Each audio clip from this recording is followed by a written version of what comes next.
नमस्कार दोस्तों, मैं भी भारत के इस खास इंटरव्यू सीरीज में आपका एक बार फिर स्वागत है। जैसा मैं आपको बार बार बताता हूं कि इस सीरीज में हम उन लोगों से बात करते हैं जो आदिवासियों के बारे में सरोकार रखते हैं, उनके मसलों को समझते हैं, समझने की कोशिश करते हैं, उन पर चर्चा करते हैं, बोलते हैं, लिखते हैं। और आज वसुंधरा जयरथ हमारी जी। मेहमान है आज। और वसुंधरा जयरथ आईआईटी गुवाहाटी में असिस्टेंट प्रोफेसर हैं, वहां पर पढ़ाती हैं, गुवाहाटी से हमारे साथ इस वक्त जुड़ी हुई हैं। और जिस मसले पर हम उनसे बात करना चाहते हैं वो मसला वहां के एक जिले से जुड़ा हुआ है, जहां पर एक प्राइवेट कंपनी ने कुछ आदिवासियों और किसानों की जमीन हड़पने की कोशिश की है। और जब आदिवासी और किसान इस कोशिश का विरोध कर रहे हैं तो उन पर पुलिस कार्रवाई की जा रही है, पुलिस एक्शन उन पर हो रहा है, उनको डराने की कोशिश हो रही है। उसके बावजूद आदिवासी और किसान मोर्चे पर डटे हुए हैं। लेकिन ये पूरा मसला क्या है, वहां क्या हालात हैं, एक लंबा लेख एक वेबसाइट के लिए आपने लिखा है वसुंधरा। तो सबसे पहले ब्रीफली ये कहाँ का मामला है और थोड़ा सा बैकग्राउंड अगर ब्रीफली आप हमें दे सके।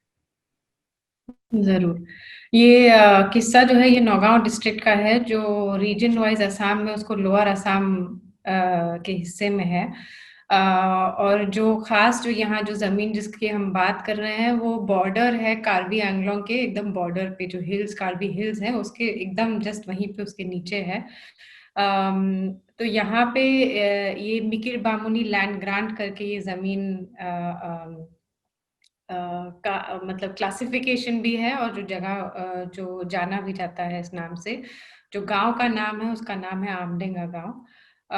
तो मिकिर बामुनी ग्रांट जो है यहाँ पे हुआ ये था कि जो असम गवर्नमेंट का अभी बहुत एक पुश है, एक जोर है सोलर एनर्जी पर एक्सपेंशन करने का।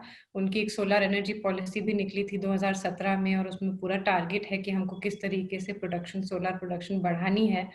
तो जो यहाँ पे किस्सा हुआ है वो उसी के मतलब उसी के अंडर उस पॉलिसी और सोलर पावर को पुश करने के ही संदर्भ में हुआ है।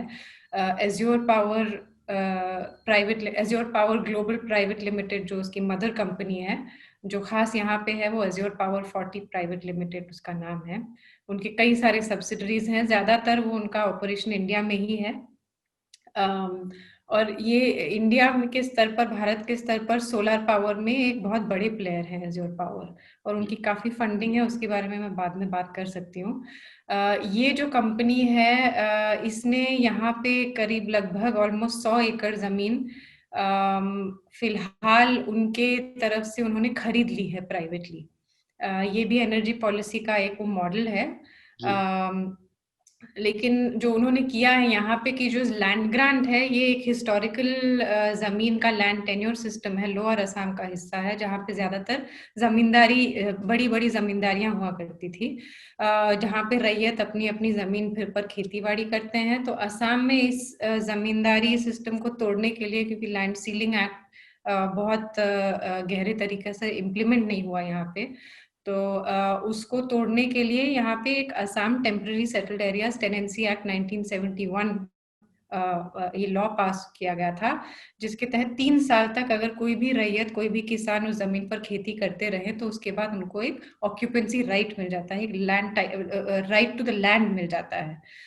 तो इस एक्ट के अंडर जो यहाँ के मिकिर बामुनी लैंड ग्रांट के जो रैयत थे, उनके जो पूर्वज थे, उनको मतलब अर्ली इन 80s में उनको ये टाइटल मिल गया, खतियान में उनका नाम आ गया, उनके पास खतियान के पेपर्स हैं। कुछ लोगों के पास सर्टिफाइड कॉपीज हैं, कुछ लोगों को उनको जब जब एडमिनिस्ट्रेशन को समझ में आया कि ये पेपर से उनको दिक्कत हो जाएगी तो उन्होंने ये देने बंद कर दिया अपने ऑफिस से। तो ये जो रैयत है यहाँ की, उनका ये टाइटल है, एक राइट है इस जमीन का, जिसको कंपनी और जो स्टेट ऑफिशियल्स हैं, लोकल एडमिनिस्ट्रेशन, ये रैयती जो राइट्स हैं उनको, अधिकार को पूरे तरीके से नकारते हुए, मतलब एक तरीके से अनदेखा करके जो लैंड ग्रांट है, क्योंकि लैंड ग्रांट भी प्राइवेट प्रॉपर्टी नहीं है, वो जी। एक अलग किस्म का ग्रांट है। तो हम्म, उस लैंड ग्रांट को एक स्टेट कैबिनेट डिसीजन के अंडर में लैंड ग्रांट को प्राइवेट प्रॉपर्टी में कन्वर्ट करके, जो यहाँ पे मियादी पट्टा बोलते हैं, जी। उसमें जो जो पुरानी जो जमींदारी फैमिली है, जो परिवार है, उसके परिवार के कई लोगों के नाम पर करके उसमें हम्म। मियादी पट्टा में कन्वर्ट करके प्राइवेट सेल कर दिया, सेल डीड हो गया है जी। कंपनी को। तो तो आप ये अब जो कह रही हैं, स्थिति कुल ये मिला है, के, माफ कीजिएगा मैंने आपको टोक दिया, कि जी बेसिकली एक वक्त में वहां पर जमींदारी प्रथा थी, और जैसे देश के बाकी राज्यों में जिस तरह के सुधार हुए उस तरह के कानूनी सुधार नहीं हुए, लेकिन उसके बावजूद एक कानून मौजूद है जो ये कहता है कि जो जमीन को जोतता है, जो आदिवासी या किसान जमीन को जोत रहा है और 3 साल तक अगर वो जोत रहा है, तो उस पर उसका कब्जा माना जाएगा। ये कानूनी हक कानून उसको देता है। जी, बिल्कुल बिल्कुल। जी। और उसी कानूनी हक को एकदम अनदेखा किया गया है अभी इस जी। किस्से में। तो स्थिति अभी ये है कि सरकार का मानना है कि जमीन जो है ये आपकी है ही नहीं, ये हम्म। किसी और की जमीन थी, जिसकी जमीन थी उन्होंने कंपनी को बेच दिया। सरकार ने ये भी बयान दिया है कि यहाँ पे 10 साल से खेती बाड़ी नहीं हो रही थी। हम्म।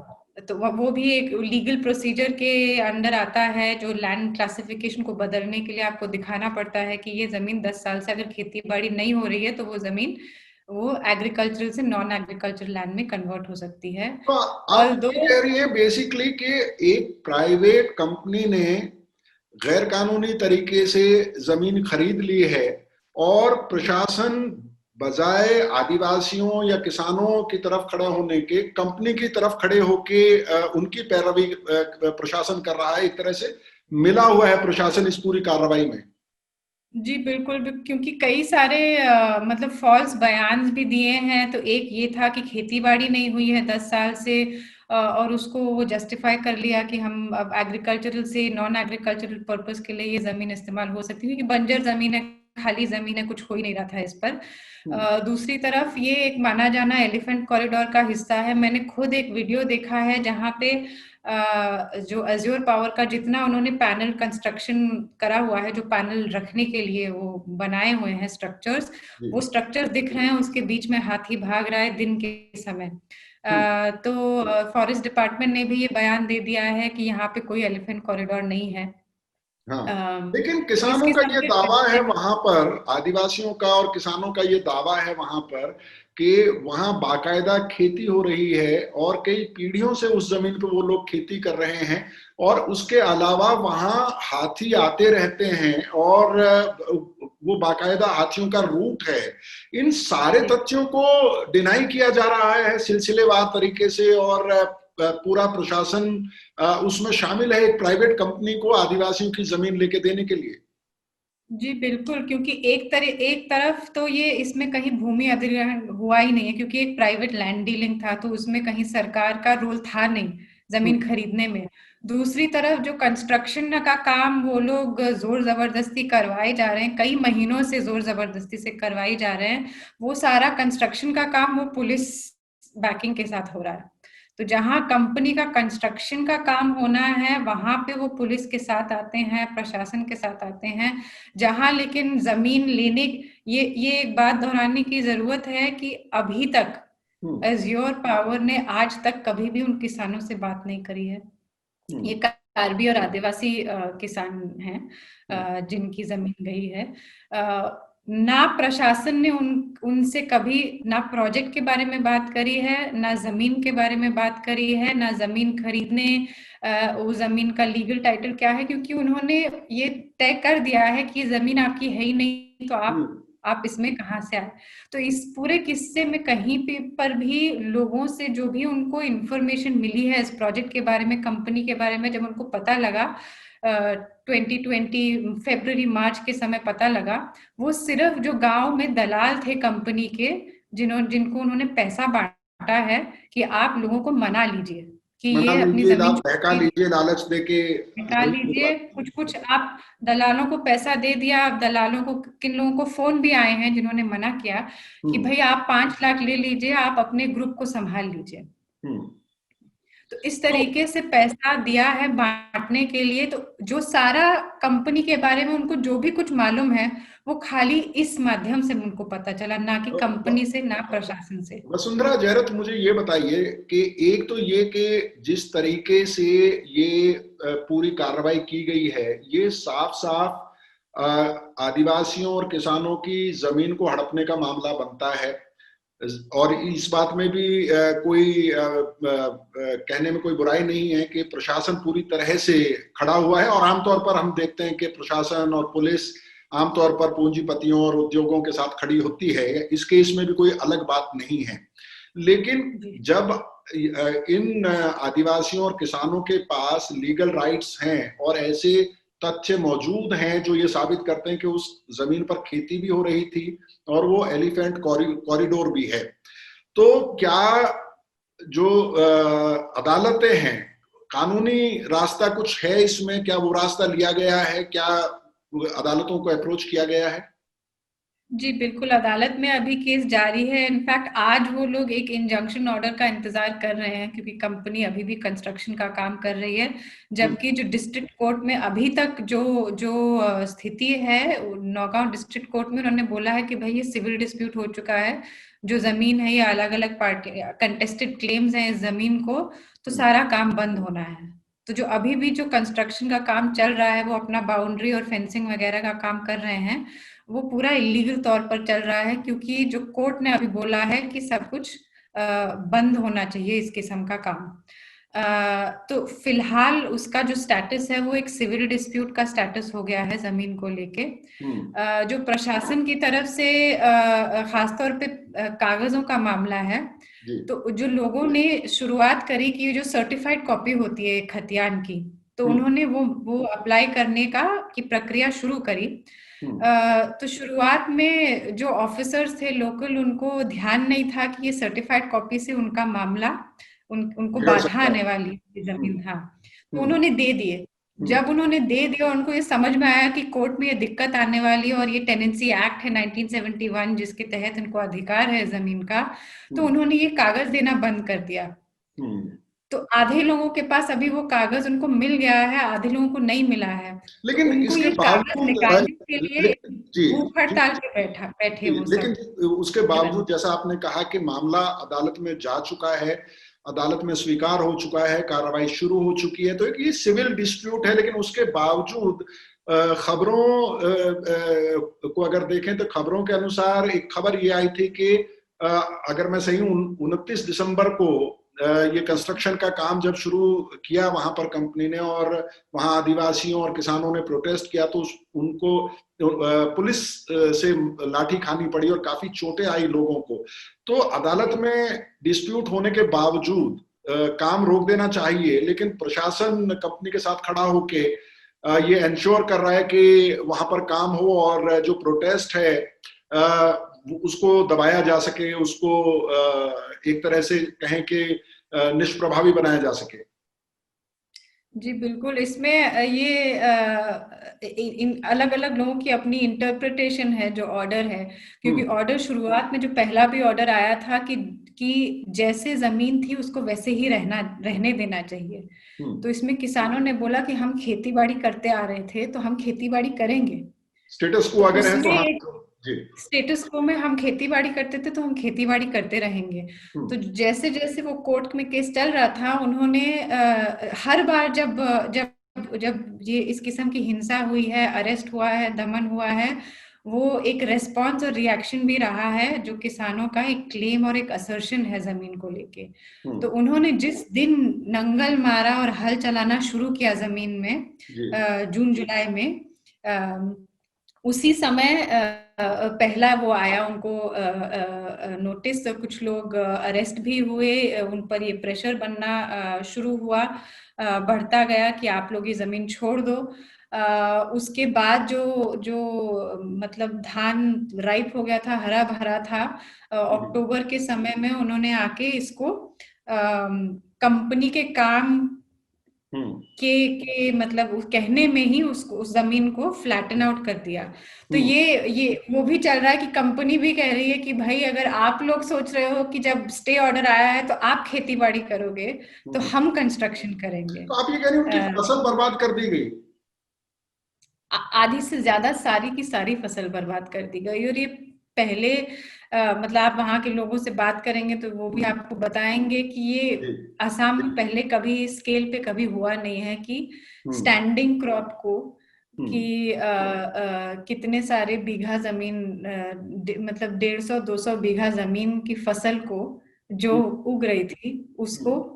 फ्लैटन आउट करके मतलब डिस्ट्रॉय कर दिया एक तरीके। वसुंधरा, आप न सिर्फ आसाम का ये मसला, आपने और भी राज्यों में इस तरह के अध्ययन किए हैं, और हमने भी पिछले कई सालों में आदिवासी इलाकों में ग्राउंड रिपोर्टिंग के दौरान ये देखा है कि जब किसानों को, आदिवासियों को, और खासतौर पर आदिवासी इलाकों में ये ज्यादा हमने देखा है कि जब उनको विस्थापित किया जाता है तो कई तरह के वायदे किए जाते हैं उनसे कि आपको रोजगार मिलेगा, आपकी जिंदगी बेहतर होगी, चाहे वो गुजरात का केवड़िया हो या फिर छत्तीसगढ़ के माइनिंग के एरिया हो, झारखंड हो।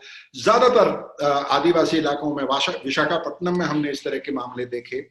लेकिन बाद में आदिवासियों को कहा जाता है कि आपके पास स्किल नहीं है। अभी कुछ साल पहले उड़ीसा में हुआ था जब टाटा की फैक्ट्री का दीवार बनाने का विरोध किया आदिवासियों ने, तो वहां 14 आदिवासियों को पुलिस फायरिंग में मार दिया गया था। इस इलाके की अगर बात करें, अगर इन लोगों के हाथ से जमीन निकल जाती है, कितने परिवार प्रभावित होंगे और किस तरह का असर इनकी लाइवलीहुड को लेके होने वाला है?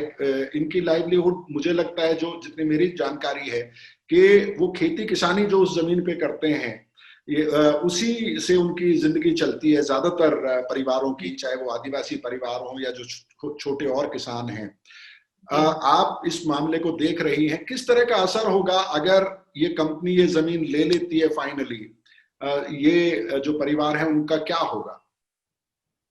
जी, ये मतलब इसमें दो तीन चीजें हैं। पहली बात तो है कि जो आप जो वायदे की बात कर रहे हैं, हम्म। ये एक बात समझना जरूरी है कि ये जो डेवलपमेंट मॉडल है जहाँ पे मतलब हम इस किस्म की कंडीशंस बनाने की कोशिश कर रहे हैं कि कैपिटल कहाँ इन्वेस्ट कर पाए, हमको उस तरीके का फ्रेंडली एटमॉस्फेयर बनाना है। हम्म। वहां पे ये आप समझ लीजिए कि खास तौर पर जो चाहे वर्ग का सवाल हो चाहे जाति का सवाल हो, जो लोग नीचे हैं इस हायरार्की में, हम्म। उनका नुकसान होना ही होना है। क्योंकि इस मॉडल में जहां पे आप पूंजी के लिए आप सारी चीजें तैयार कर रहे हैं, पूंजी तभी चलता है जहां मुनाफा सबसे ज्यादा होता है। हम्म। पूंजी को इंटरेस्ट नहीं है कि जहां पे काम ज्यादा मिले, लेबर इंटेंसिव हो, लोगों की क्या जरूरत है। पूंजी उस तरीके से उसके नेचर में नहीं है इस तरीके से काम करने का। तो हम्म। ये जो पूरा मॉडल एक है, इसमें जो वायदे हैं वो सिर्फ ये नहीं है कि कोई एक करप्ट पॉलिटिशियन है, हम्म। कोई खराब इंसान है जो जो लॉ को फॉलो नहीं कर रहा है। वो हम्म। भी चीजें होती हैं, गैर कानूनी चीजें भी होती हैं, करप्शन भी होता है, वो अलग मामला है। हम्म। लेकिन ये बात पहले तो एक समझने की जरूरत है कि जो सिस्टम है, जो स्ट्रक्चर है इस मॉडल का, विकास के मॉडल का, हम्म। उसमें ये होना ही होना है। क्योंकि इसमें एम्प्लॉयमेंट जनरेशन उसकी प्रायोरिटी है ही नहीं, और हम्म। ना उसमें कैपेबिलिटी है। वो सिस्टम ऐसे बना हुआ है कि आपको अगर मुनाफा ज्यादा बढ़ाना है तो आपको कॉस्ट रिड्यूस करना है, आपको जमीन फ्री चाहिए। तो हम्म। आपको जहां पे जमीन आपको ज्यादा कॉम्पेंसेशन देना होगा वहां पे पूंजी आएगा ही नहीं। तो हम्म। आपको जस्ट कॉम्पेंसेशन कभी मिलने ही नहीं वाला है। तो हम्म। एक तो ये इकोनॉमिक्स इसकी इसकी मतलब एक इकोनॉमिक लॉजिक है कि इसमें आर्थिक स्तर पर लोगों का एम्पावरमेंट, बेनिफिट, लाइवलीहुड इम्प्रूवमेंट वो नहीं हो सकता है इस मॉडल में, स्ट्रक्चरली नहीं हो सकता है। हम्म। रही बात यहाँ के पावर प्लांट की, सोलार पावर में एम्प्लॉयमेंट जनरेशन बेहद कम होगा। हम्म। उसमें जमीन ज्यादातर वो सोलर पैनल्स लगाकर घेर इलेक्ट्रिसिटी ली जाएगी। जनरेट करने की जो फैमिलीज यहाँ पे अफेक्टेड हैं वो 50 से 60 फैमिली जिनकी जमीन ली जाएगी। उसके बाद और किस प्रकार की इम्पैक्ट रहते हैं। अब फॉर एग्जांपल ये 15 मेगावाट का प्लांट है और जो असम पॉलिसी के हिसाब से 2 हेक्टेयर पर मेगावाट सोलर एनर्जी के लिए दिया जाएगा। तो 15 मेगावाट के लिए उनको 30 हेक्टेयर जमीन चाहिए, जो लगभग 75 एकड़ हो गई। उन्होंने जमीन ली है करीब 100 एकड़। तो उन्होंने ये एक्सेस जो जमीन है वो क्या है, परचेजिंग पावर एग्रीमेंट जो है सरकार एपीडीसीएल के साथ, जो इलेक्ट्रिसिटी कंपनी है सरकार की, वो 25 साल की एग्रीमेंट है। तो 25 साल के बाद क्या होगा जमीन को, क्या वो सोलर पावर बनाएंगे, क्या वो कुछ और करेंगे? अब जमीन का जो स्टेटस है वो एग्रीकल्चर से नॉन एग्रीकल्चर हो चुका है। तो अब उस जमीन का कुछ भी हो सकता है, किसी को भी बेच के आप उसका कुछ भी कर सकते हैं 25 साल के बाद। जी बिल्कुल। तो उसका लेटर इम्पैक्ट और भी लोगों पर हो सकता है। जी वसुंधरा, आपने बिल्कुल सही कहा, और ऐसे एग्जाम्पल्स की कोई कमी नहीं है। जब उद्योग के नाम पर जमीन ली गई और उसके बाद उसका नेचर पूरी तरह से बदल दिया गया और किसानों के हाथ से, आदिवासियों के हाथ से जमीन निकल जाती है। एक प्रोजेक्ट शुरुआत होती है और फिर पूरा इलाका जो है वो आदिवासियों और किसानों के हाथों से निकलता जाता है। आपने हमारे लिए समय निकाला और आप लगातार इस तरह के मसलों पर लिखती हैं, बात करना चाहती हैं। आपका सरोकार है। आपसे कोशिश होगी हमारी कि आपसे लगातार इन मसलों पे बात करें, आदिवासियों के बारे में और उन वर्गों के बारे में जिनके बारे में मेन स्ट्रीम मीडिया में बहुत बात नहीं होती है। तो दोस्तों, दिल्ली के बॉर्डर्स पर इस वक्त किसान काफी लंबे समय से जमे हुए हैं। सरकार के साथ रसाकसी चल रही है, लेकिन भारत बहुत बड़ा देश है।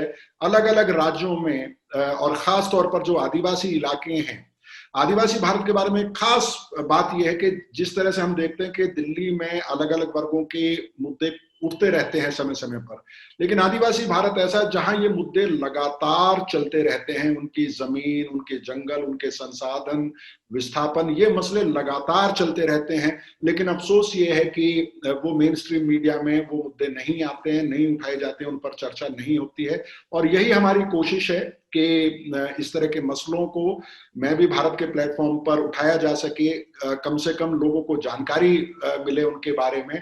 तो उसी कोशिश के तहत आज हमने वसुंधरा जी से बात की।